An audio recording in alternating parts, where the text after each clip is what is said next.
Livre des Proverbes, chapitre 15. Une réponse douce calme la fureur, mais une parole dure excite la colère. La langue des sages rend la science aimable, et la bouche des insensés répand la folie. Les yeux de l'Éternel sont en tout lieu, observant les méchants et les bons. La langue douce est un arbre de vie, mais la langue perverse brise l'âme. L'insensé dédaigne l'instruction de son père, mais celui qui a égard à la réprimande agit avec prudence. Il y a grande abondance dans la maison du juste, mais il y a du trouble dans les profits du méchant. Les lèvres des sages répandent la science, mais le cœur des insensés n'est pas droit. Le sacrifice des méchants est en horreur à l'Éternel, mais la prière des hommes droits lui est agréable. La voix du méchant est en horreur à l'Éternel, mais il aime celui qui poursuit la justice.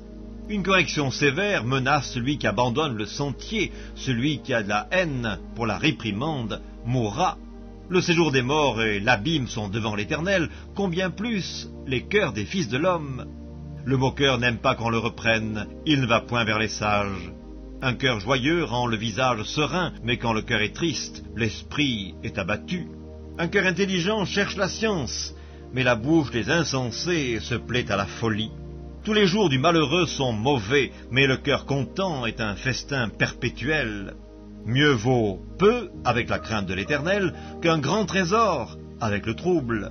Mieux vaut de l'herbe pour nourriture là où règne l'amour qu'un bœuf engraissé si la haine est là.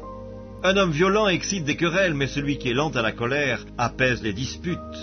Le chemin du paresseux est comme une haie d'épines, mais le sentier des hommes droits est aplani. Un fils sage fait la joie de son père, et un homme insensé méprise sa mère.